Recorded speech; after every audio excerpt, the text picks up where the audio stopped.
In the lead up to the 1908 London Olympics, there were concerns that Britain's polite culture would make its athletes less competitive.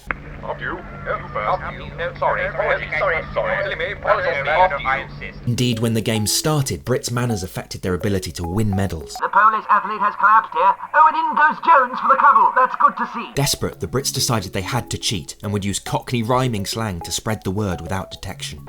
If you had 'em and Evel, I've heard on the old Dog and Bone that we might want to have a butcher's hook at systematically cheating in this Olympic Games. Did you guys speak about cheat? Why, somehow they've cracked the code. The Brits added sports that only they could win at. Here we are for the synchronised penny farthing and emotionally repressed small talk race. Let's listen in. Who are you?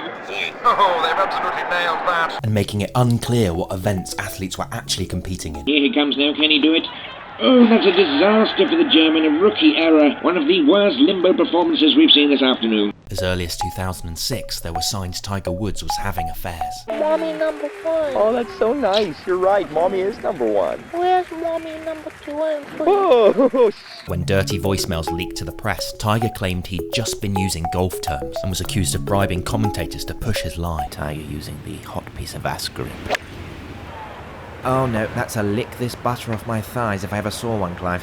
Absolutely right, and that ball is at an oh crap my wife's home angle. That's not what he wanted. Tiger was dropped by sponsors who didn't always have the time or budget to replace him. When I'm on the court, nothing can stop me. When you're on the field, you need to have vision. When I run on a log, I forgot about the debt I'm in. Gillette, the best a man can get. The best a man can get? The best man can get it.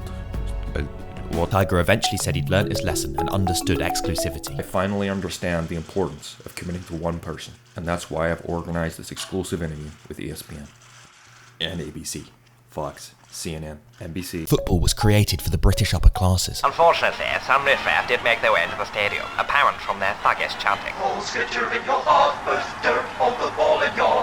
Those harmonies are way off. I certainly don't feel safe. In the 40s, there was a shortage of players. 2 teams of men who aren't allowed to take part in the war for various reasons. Here comes man whose weird breathing would have given his whole platoon away. Passes to Muller, the definite spy. Falls to man who once had a gay thought, and it's in! The Rovers have won this match, and they'll be playing the conscientious objectors later today. No, we just heard they've not shown up, which we should have seen coming. Hooliganism grew, and some felt it was an excuse to be racist. I just hope that they're brown-nosing the referee. You were about to say something else, weren't you? I wasn't. I'm just disgusted by their race towards the top of the group. I mean, again... I just don't like how they play football. Right. Due to their ethnic background. You've actually made that one more racist. Yeah, fuck that one up. America still hated the sport. Before the match, you said soccer was boring. What do you think now? It was so dull, I actually tried to beat myself unconscious during the game, so I didn't have to watch it. So there was nothing you enjoyed? I scored 2 goals. That was tolerable. Evel Knievel was the world's biggest daredevil until a horrifying crash. Evel Knievel suffered a dreadful accident, and although the footage is too graphic, we have been permitted to play the audio. Here we go. Okay. Also tonight... Knievel became obsessed with safety, arguably at the expense of his stunts. Lining up the ramp now. Can he make it over? Yes. The answer is yes. He even fronted a road safety campaign, but was fired for being unnecessarily safe. I'm here with Officer Johnson to talk to you about riding a motorcycle. Always wear a helmet. Never exceed 15 miles an hour. No, well, you can. No. And make sure you stuff your suit with pillows. No, we wouldn't. Those pillows should be full of smaller pillows. I mean, it's safe, but it's kind of weird. Shut up. He eventually resorted to performing socially dangerous stunts. Knievel riding up the platform straight into a conversation with 2 people he's met before but cannot remember the names of. This is dangerous stuff. By the early 2000s, Formula One was renowned for being dull. So what's this season got in store for us? We couldn't expect to see cars going around the track, to be quite honest with you. Anything unexpected that could happen? No. Thanks, Mark. Well, I'm certainly not looking forward to it. Part of the problem was that F1 was too complex and technical. You can see they've got a new wrist bit, lock and stop. Can you explain what that is? Yes, it connects the gonk sleeve to the pigeon. What's a gonk sleeve? I think that can be explained by this hand movement. I mean, it definitely cannot be. Lovely set of Jeff Roy. Please just explain in simple terms what it is. It's a wheel.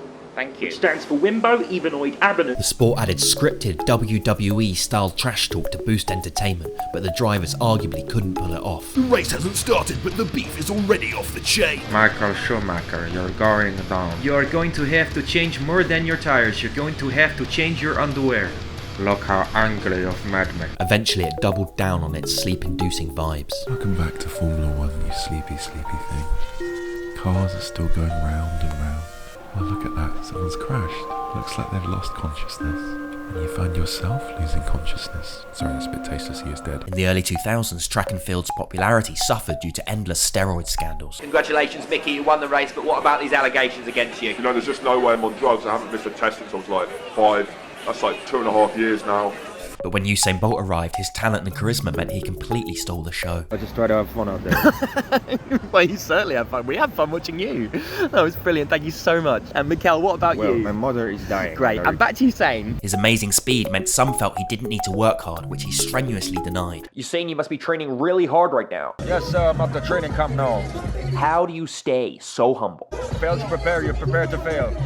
When is your next race? 5 minutes. However, track's popularity started to decline when commentators arguably became too enamoured with the Jamaican. He was floating like a beautiful gazelle, like the son I never had, like the wife I never had, pounding down the track harder and faster, and pounding it, and pounding me, and pounding... Getting a bit carried away there, Mark. That's quite unprofessional. But Usain is here. Usain, why do you smell so good? John McEnroe's explosive anger meant much of his matches couldn't be broadcast. Now it's time for McEnroe's semi-final. We've had to remove the bits that weren't appropriate, but here's the rest of it. Blood everywhere. There we go. His angry demeanour also made things difficult for his sponsors. I always use big razors. Cut. Sorry, it kind of seems like you hate the product at the moment. Can you do a bit softer? I always use big razors. Cut, that's more sarcastic now. Big razors are for people who wet themselves. That's just a spiteful ad-lib. McEnroe trialled various methods to keep calm. Angry again. We've seen it so many times. And there's his coach imitating whale song to try and keep him calm.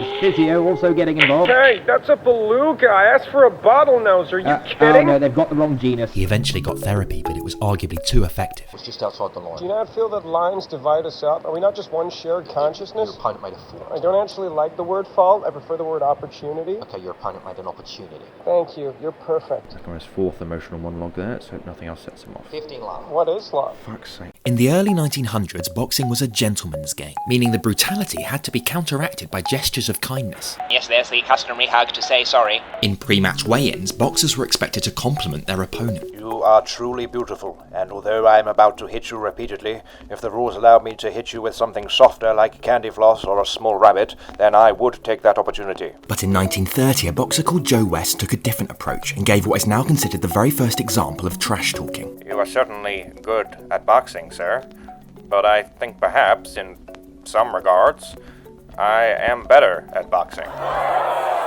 Suddenly, West was boxing's bad boy and doubled down on this image over the next decade. But the pressure to be rude took its toll, and West started bringing in high-profile writers such as Samuel Beckett to script his speeches, who arguably failed to capture his signature tone. The cloudless sky makes no sound as its teardrops dance their way to earth and land on your accursed gloves.